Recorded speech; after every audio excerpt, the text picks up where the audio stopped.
First story is titled, Am I the a-hole for not paying for my cousin's wedding despite ruining it by having a mental health crisis?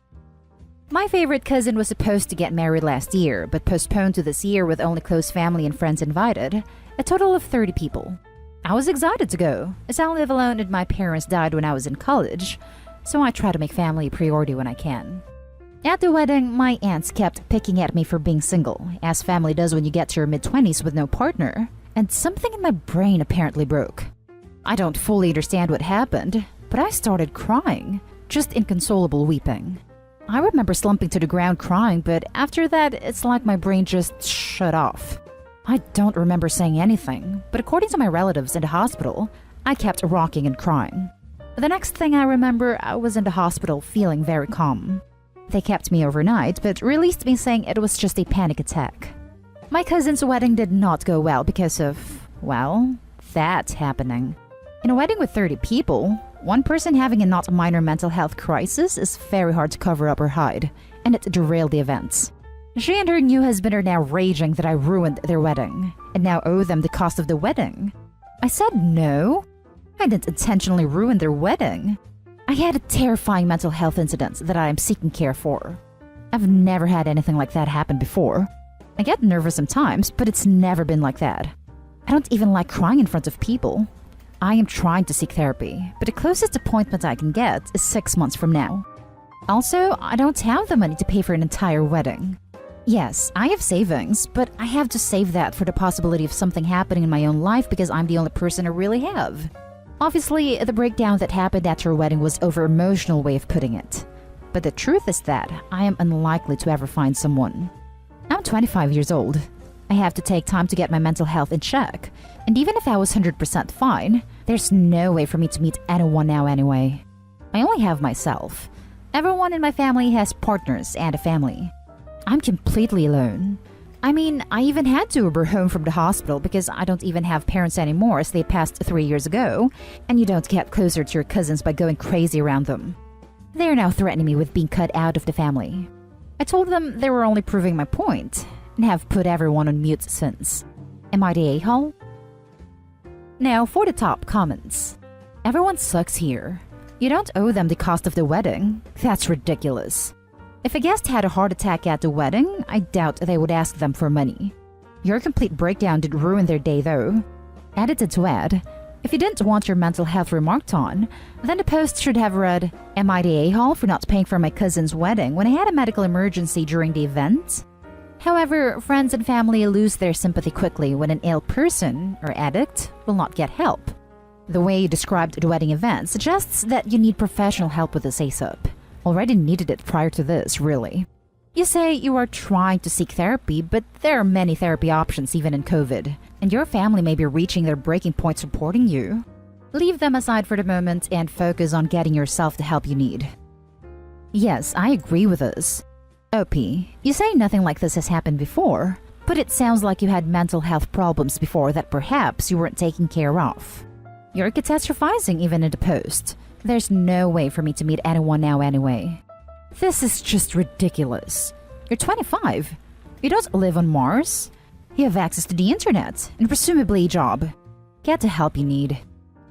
Okay, I'm going with a very gentle, everyone sucks here. Your aunts suck for picking on you for being single. At 25, you are not an old crone. You absolutely have time to find someone. Not that there's an age limit on love.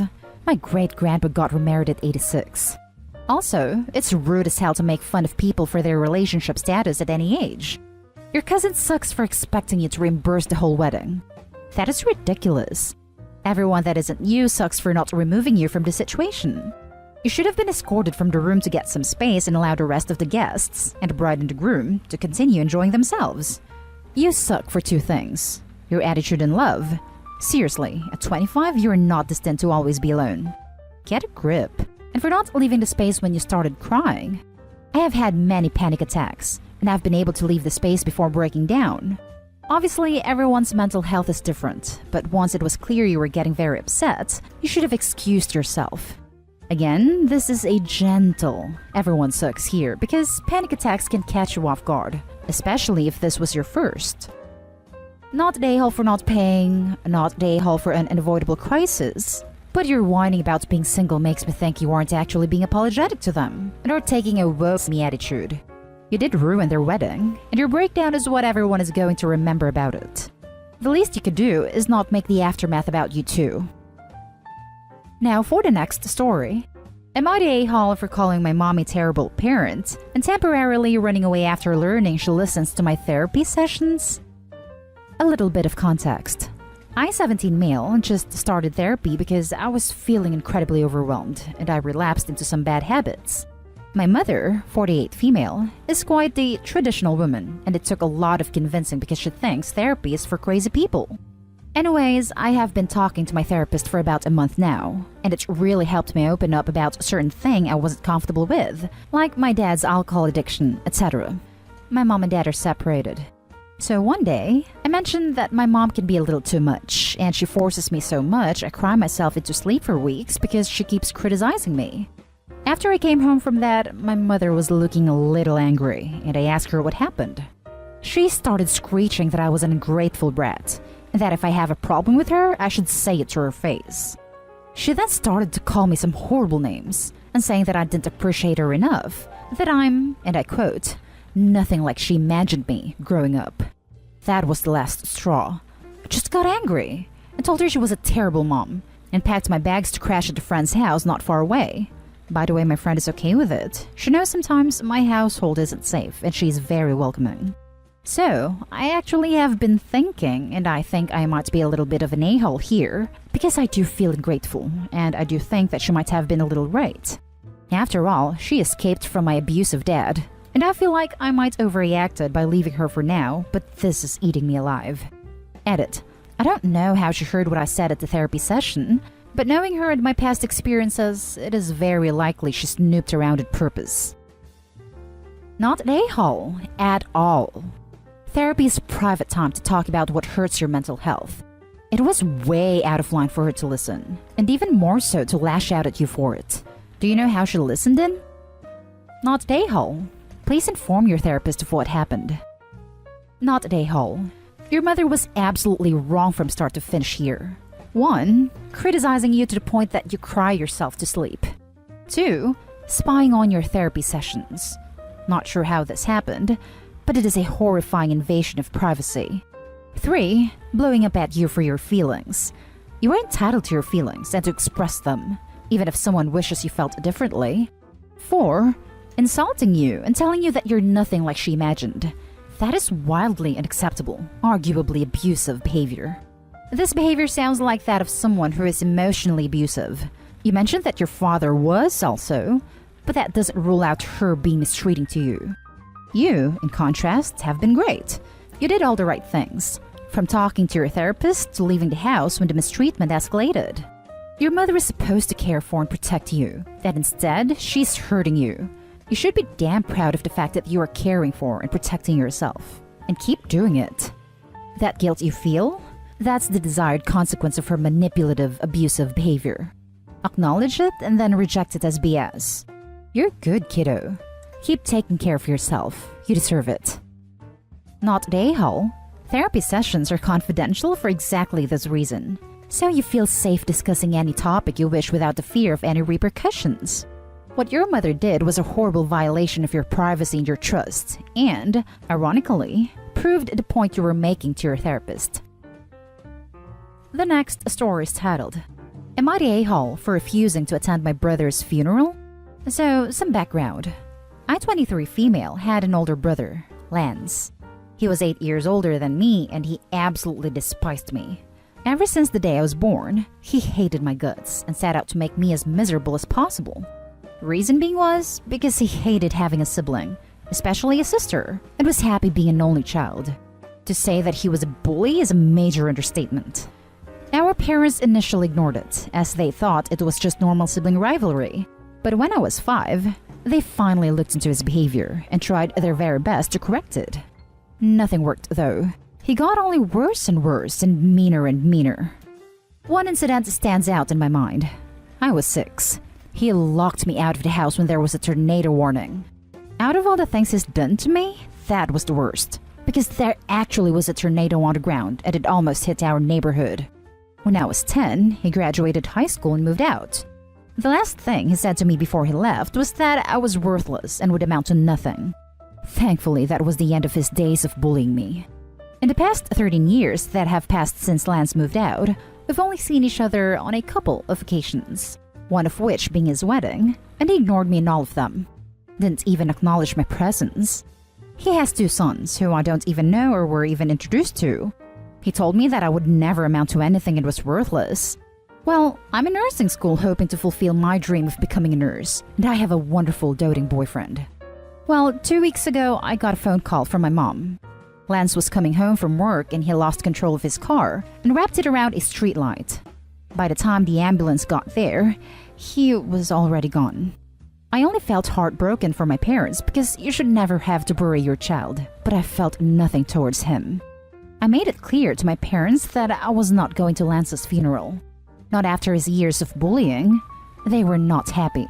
They begged me to go, saying that I need to be the bigger person. He's dead and can't hurt me anymore. I need to be there for them, and I don't know the pain of losing a child. I understood how they felt, but he never once apologized for all these years of mistreatment. Not one word of remorse or regret.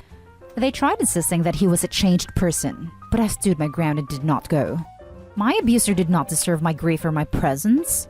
If he had apologized, then I might have attended, but it didn't. My parents were absolutely furious that I didn't show up, and announced that they will never speak to me again, and they haven't since. My boyfriend stands by my decision, but I've been getting nothing but backlash from other family members saying I should have just swallowed my pride and went to Lance's funeral. So am I the a-hole? Now for the top comments. Not the a-hole. He is gone now. You never owed him anything. Not attending his funeral has changed your relationship with your parents. He was their son, but he wasn't your brother, and I hope that someday they can understand why you chose not to attend. This is the hill you chose to die on, so be prepared to not speak with your parents for some time. A dead a-hole is still an a-hole, not an a-hole. Not an a-hole. It was nearly no a-holes here, but your parents choosing to lose both children over this tipped the scale. Funerals are for the living. Your parents needing your support there isn't a surprise. They are grieving in a way that isn't comprehensible to those who have never experienced such a loss. You, though, have zero obligation to go to your brother's funeral. In time, I hope your parents come back around and they process their grief. Opie's parents' actions make it fairly obvious he was the golden child and she was the scapegoat. Even in death, he is more important than Opie. Are they really willing to lose you too over this? Then not an a-hole, because they obviously don't care a bit about you. They were willing to risk losing her when they chose not to protect her the first 5 years of her life, or do anything when he tried to end her as a little girl. Now for the last story. Am I the a-hole for making my 19-year-old cry because I said we have nothing in common, and that's why we aren't close? My daughter 19 and I, 40 female, live together. She's in online college, so home all the time. We are total opposites. I am a girly girl, she is a sweats and throw hair up in a bun type. She is into anime, which I try to watch with her, but it's the most annoying thing ever. She also loves comics, so I did learn about them when she was younger. Basics like Supergirl and Superman are cousins, etc. So we sort of talk about that, but it's hard because she knows so much and I don't. I used to do a mother-daughter book club with her, but she kinda didn't want to do that when she was in high school. So the other day, she said she wanted to talk. She said she was upset that we didn't have a mother-daughter bond. I told her I love her very much, and I'm sorry she feels like that. She said other mothers are super close to their daughters, and I pointed out that they have common interests, do spa days, make up together, etc., and we don't have that much in common. She started crying and won't talk to me. My ex called and yelled at me, saying I'm a horrible person. Takes her to fix furnaces and stuff, and suggested I do stuff like that, and I told him I barely know what a furnace looks like and can barely use a hammer, so it's a bit hard to bond over home improvement. My cousin also called and yelled at me. I feel bad, but I have tried, and I love her and support her, so I'm not sure what else I can do. Am I the a-hole? You're the a-hole. If you had followed up that you have nothing in common with, but let's work together to explore things we both like and do those things as mother/daughter, then my opinion may have been different. No a-holes here. If most of your activities aren't for her and vice versa, as you detailed above, there is a third option. That said, no one is forcing you to be close, but if it's something you both want, then it seems that you have some work to do. Just my opinion. No one is forcing you to be close. I mean, she is her mom, so she does have an obligation as a parent to have a healthy bond with her daughter. You're the a-hole. You're not the a-hole because you struggle to find things in common with your teenage daughter. You're the a-hole because your daughter desired something meaningful and relevant. She reached out to you and expressed herself maturely and respectfully, and you shut her down with a flimsy, and frankly lazy, excuse. Your child made herself vulnerable to you, and you dismissed her because she's boring to you. Not your exact words, I know, but I guarantee that's how it came across. Go back to your daughter and say something along the lines of, our conversation through me because we're interested in such different things. Let's find a way to make that work for us. Let's plan something around, insert one of her interests here, then we'll try insert one of your interests. Make an effort as her mother. Don't be lazy about this. Or they could make a list of new interests that they can explore together. Things that neither of them is currently involved in, so that is not a my interests versus your interests struggle. It sounds like the daughter likes working with her hands and mom is a girly girl. Maybe there's an art or a craft that they could both learn? And that's the end of this video, folks. As always, leave a comment and hit like and subscribe. And if you want more of this content, turn your notification on to get updated on the latest videos. And I'll catch you in the next one. Stay safe.